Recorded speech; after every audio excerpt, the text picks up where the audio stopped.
வால்மீகி ராமாயணம் எழுத ஆரம்பிச்சதுக்கு காரணம் ஒரு பறவை. அது என்ன பறவை? ராமாயணத்தில் வனவாசத்திற்கே ஒரு புது தோற்றம் கொண்டு வந்ததும் ஒரு பறவைதான்.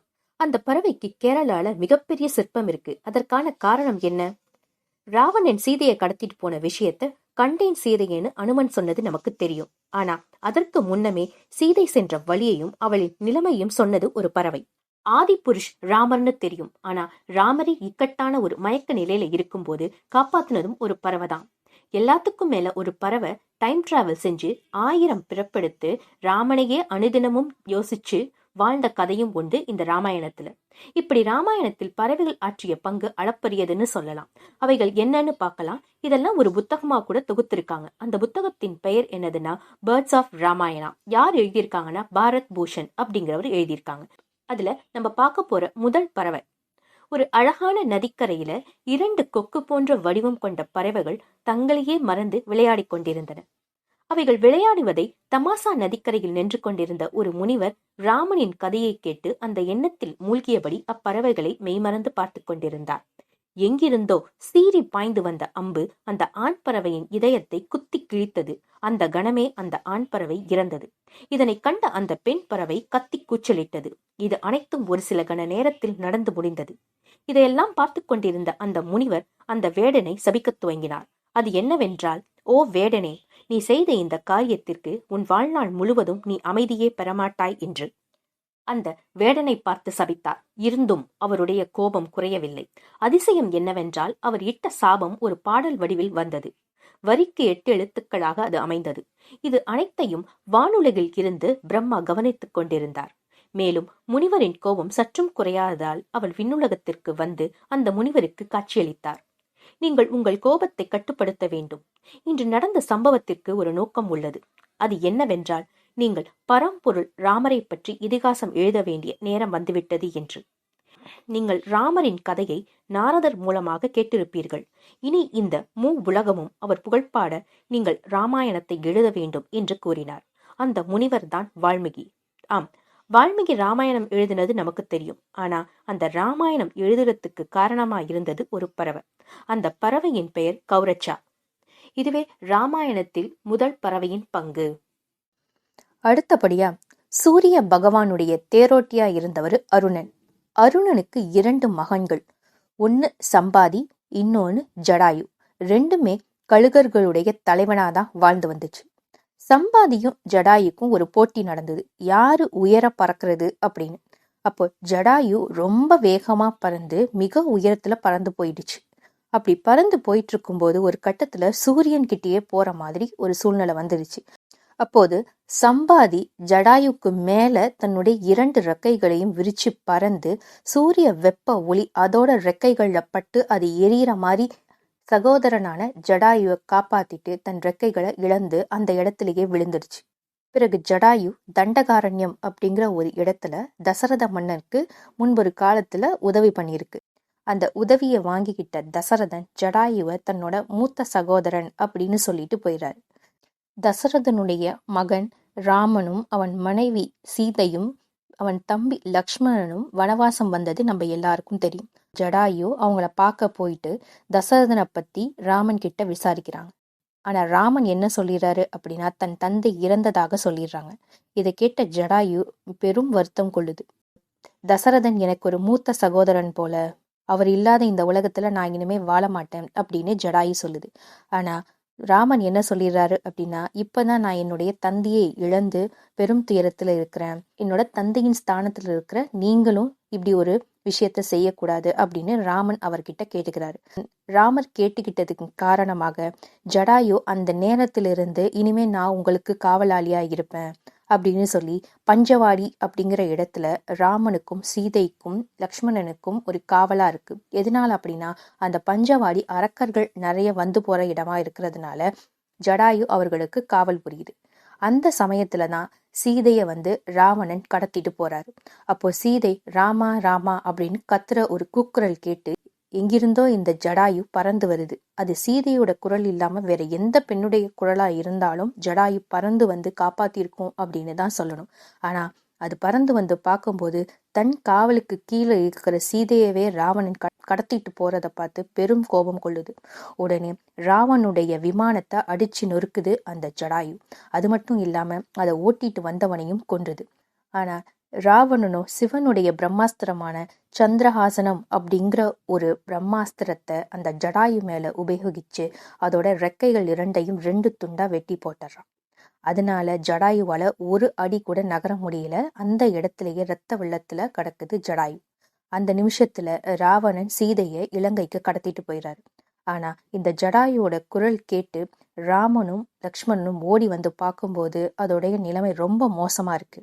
ஆனா ஜடாயு தன்னோட உயிரை கையில பிடிச்சிட்டு இருக்கு. எதனால அப்படின்னா சீதையை ராவணன் கடத்திட்டு போன விஷயத்த ராமர்கிட்ட சொல்லணும் அப்படிங்கிற ஒரே ஒரு காரணத்துக்காக.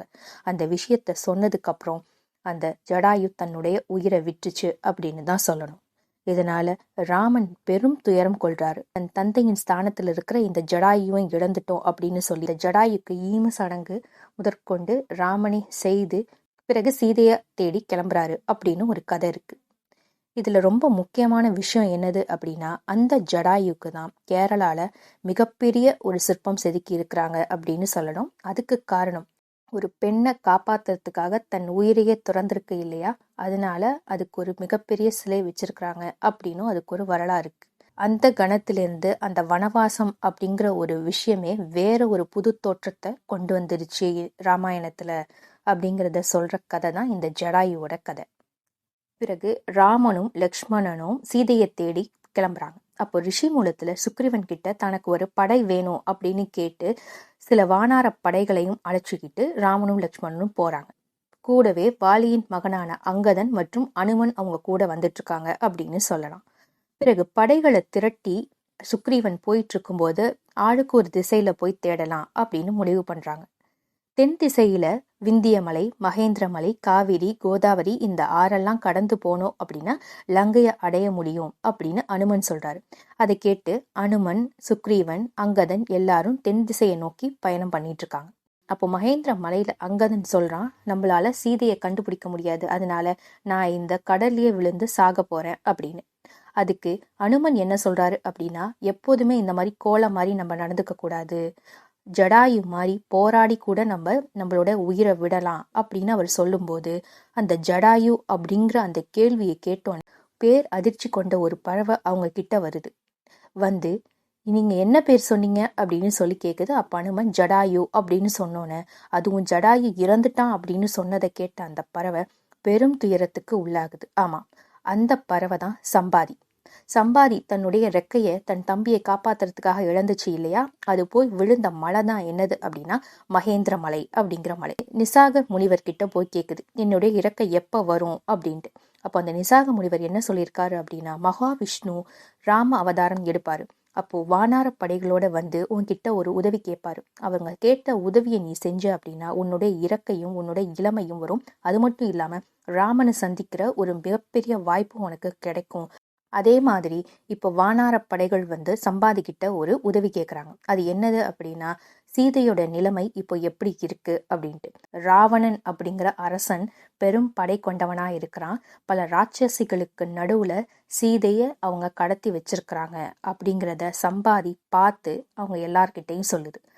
இதன் மூலியமா தான் அனுமன் கண்டேன் சீதையே அப்படின்னு பார்த்து சொல்றதுக்கு முன்னாடியே சம்பாதி அப்படிங்கிற அந்த பறவை இவங்களுக்கு சீதை இருக்கிற நிலைமைய தெரிவிச்சிச்சு அப்படின்னு சொல்லலாம். இதுதான் ராமாயணத்துல சம்பாதி அப்படிங்கிற ஒரு பறவையின் மூலமாக சீதை இருக்கிற அந்த நிலைய தன் கண்ணாலேயே கண்டு அந்த காட்சியை ராமனுக்கும் லக்ஷ்மணனுக்கும் சுக்ரீவனுக்கும் மற்றும் அனுமனுக்கும் சொன்ன ஒரு பறவையின் செயல் அப்படின்னே சொல்லலாம். அடுத்தபடியாக சீதையை ராவனிடம் இருந்து காப்பாற்றுவதற்கு சென்ற ராமனும் லக்ஷ்மணனும் ராவணனுடனும் மற்றும் அவனுடைய மகன் இந்திரஜித்துடனும் பெரும் போர் புரிய துவங்கினார்கள். அப்போது ராவணனின் மகன் இந்திரஜித் ராமர் மீது நாகஸ்திரத்தை பயன்படுத்தினார். நாகஸ்திரம் என்பது என்னவென்றால் பாம்பின் கொடிய விஷம் கொண்ட கயிறு. அஸ்திரத்தின் தாக்கம் தாங்காமல் இருவரும் மயங்கத் துவங்கினார்கள். தாக்கத்திலிருந்து விடுபட கருடன் போர்க்களத்திற்கு வந்தார். கருடன் அனைத்து பாம்பிற்கும் எதிரி. கருடன் வந்தவுடன் நாக அஸ்திரத்தின் தாகம் தளரத் தொடங்கியது. இவ்வாறு ராமனையே இக்கட்டான சூழ்நிலையில் இருந்து காப்பாற்றிய பறவை உண்டெனில் அது வேறு யாராக இருக்க முடியும்? ஆம், அது விஷ்ணுவின் வாகனமாகிய கருட பகவான்தான். கருட புராணம் என்று தனி புத்தகம் கூட உள்ளது. கருடனுக்கு நிறைய கோயில்களும் ஸ்தலங்களும் உள்ளன. அவற்றுள் மிக முக்கியமான ஸ்தலம் கும்பகோணத்தில் உள்ள நாச்சியார் கோயிலில் கருட பகவான் என்று பிரசித்தி பெற்ற ஒரு ஸ்தலம் உண்டு. இதுவே ராமாயணத்தில் கருடன் ஆற்றிய மிகப்பெரிய பங்கு என்றே கூறலாம். ஒரு சமயம் அந்த கருடனுக்கே சந்தேகம் நேரும்போது தன் சந்தேகத்தை கேட்க ஒருவர் இருந்தார். அவர்தான் காக்கா புஷுண்டி. யார் அந்த காக்கா புஷுண்டி? இந்த ராமாயணத்தில் பல கிளைக்கதைகள் உள்ளன.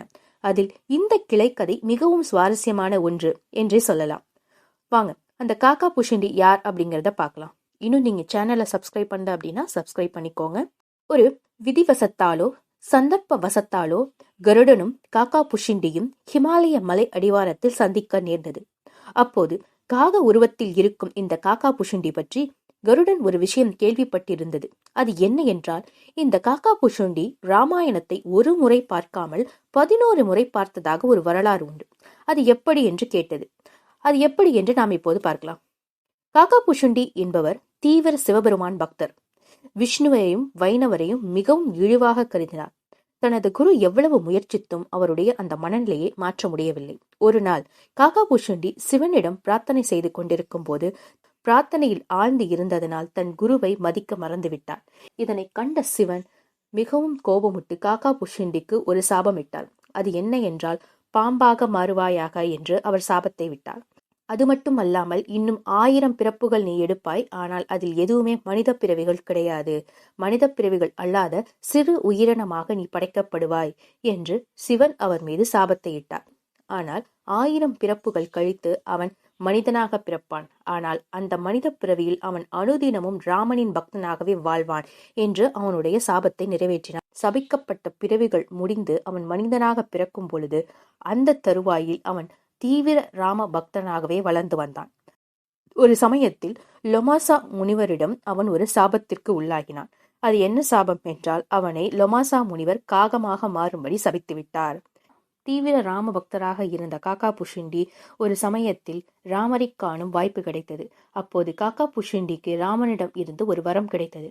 அது என்ன என்றால், உனக்கு அழிவே இல்லை என்றும் வானுலகத்தில் நேரத்தையும் காலத்தையும் நிகழ்வுகளில் எந்த மாற்றம் செய்யாமல் கடந்து வர உன்னால் முடியும் என்று ராமர் அவருக்கு ஒரு வரம் கொடுத்தார்.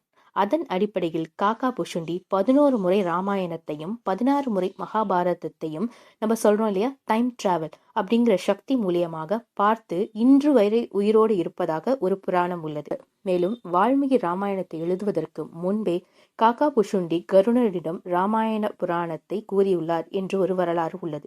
இவ்வாறாக கௌரச்சா, ஜடாயு, சம்பாதி, கருடன், காக்கா புஷுண்டி என்று இந்த 5 பறவைகளும் ராமாயணத்தில் மிகப்பெரிய அளப்பெரிய பங்கு ஆற்றியது என்பது இந்த புத்தகத்திலிருந்து நமக்கு தெரிகிறது. This is books of soul channel. இந்த சேனல்ல புக் பத்தின ரிவ்யூஸ் அண்ட் சமரிஸ் போட்டுட்டு இருக்கேன். தேங்க்யூ.